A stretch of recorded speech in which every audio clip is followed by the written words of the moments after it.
Assalamualaikum warahmatullahi wabarakatuh. Selamat pagi anak-anak soleh-soleha.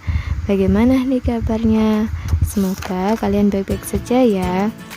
Nah, sebelum kita mulai belajar hari ini, kita berdoa terlebih dahulu ya.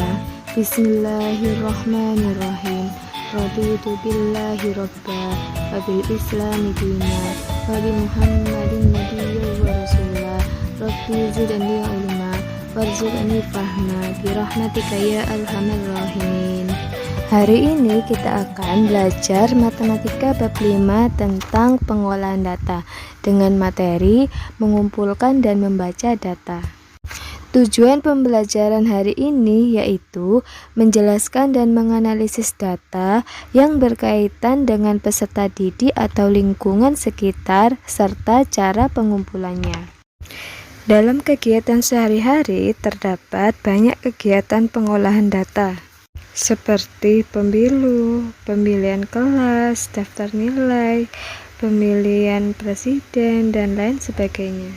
Di kelas 4 kita sudah belajar cara mengumpulkan data. Mari kita mengingat kembali. Data adalah keterangan yang diperoleh berdasarkan fakta. Pengumpulan data dapat dilakukan secara langsung maupun tidak langsung. Berikut beberapa cara yang dapat dilakukan dalam mengumpulkan data. Pengolahan data dapat dilakukan beberapa tahap.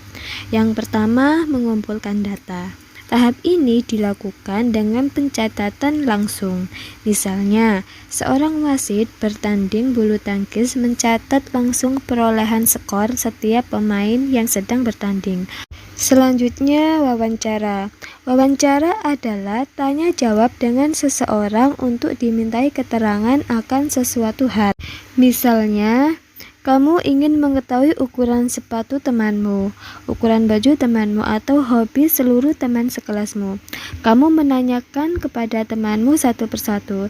Kemudian, data yang telah kamu peroleh dapat kamu tulis dalam bentuk tabel seperti ini. Selanjutnya, pengumpulan data dapat dilakukan dengan cara menyebarkan angket atau kuesioner.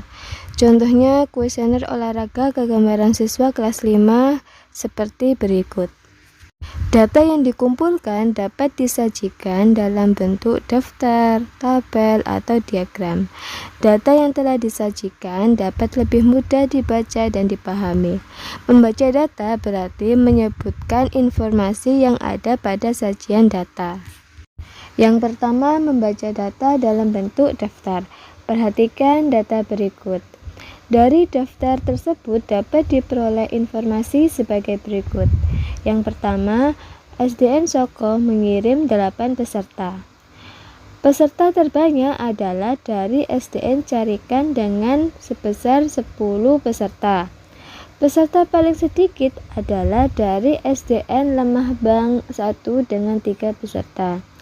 Ada 3 sekolah yang mengirim 5 peserta, yaitu SDN Bendo 1, SDN Bendo 2, dan SDN Pingkuk 1. Kemudian membaca data dalam bentuk tabel. Perhatikan contoh tabel dan cara membacanya berikut.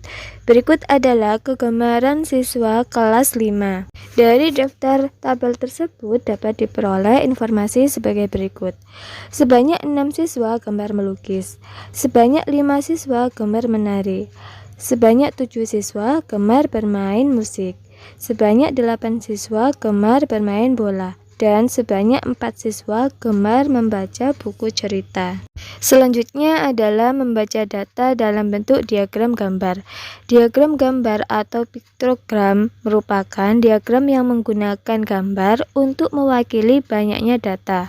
Satu gambar dapat mewakili satu atau beberapa data. Perhatikan contoh diagram gambar dan cara membacanya berikut. Perhatikan keterangan di bawahnya. Di sini keterangan satu gambar sama dengan 10 rumah. Dari diagram gambar di atas dapat diperoleh beberapa informasi sebagai berikut. Di perumahan Mawar terdapat 40 rumah. Di perumahan Bougainville terdapat 50 rumah. Di Perumahan Cempaka terdapat 70 rumah. Di Perumahan Gading terdapat 60 rumah. Di Perumahan Soka terdapat 80 rumah.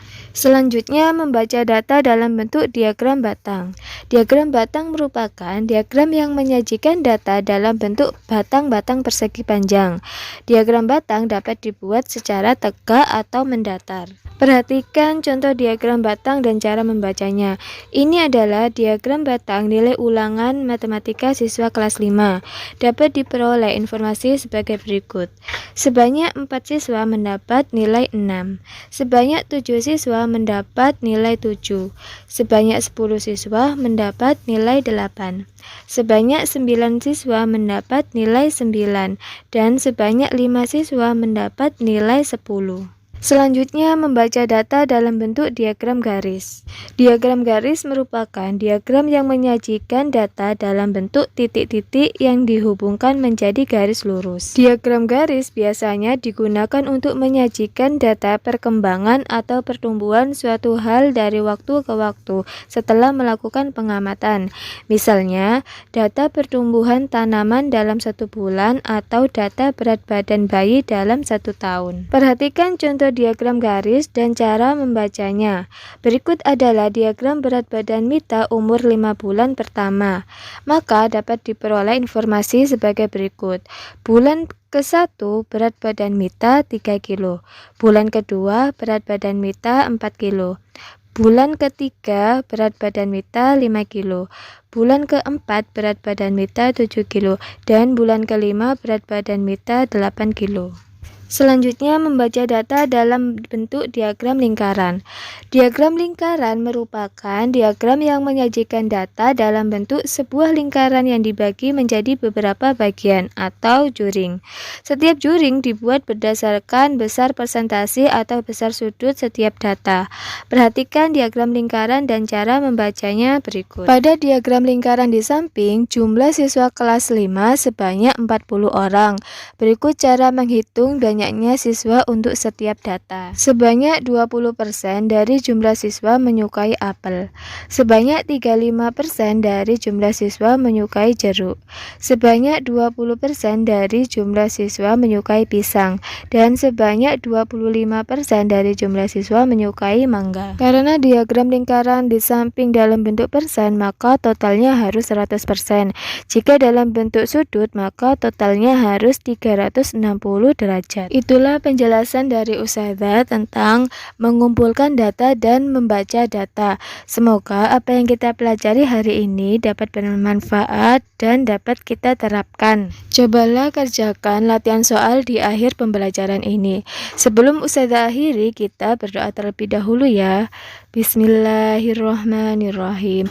Allahumma arinal haqqa haqqa warzuqna ittiba'ah wa arinal batila batilan warzuqna ijtinabah bi rahmatika ya arhamar rahimin. Ustazah akhiri. Wassalamualaikum warahmatullahi wabarakatuh.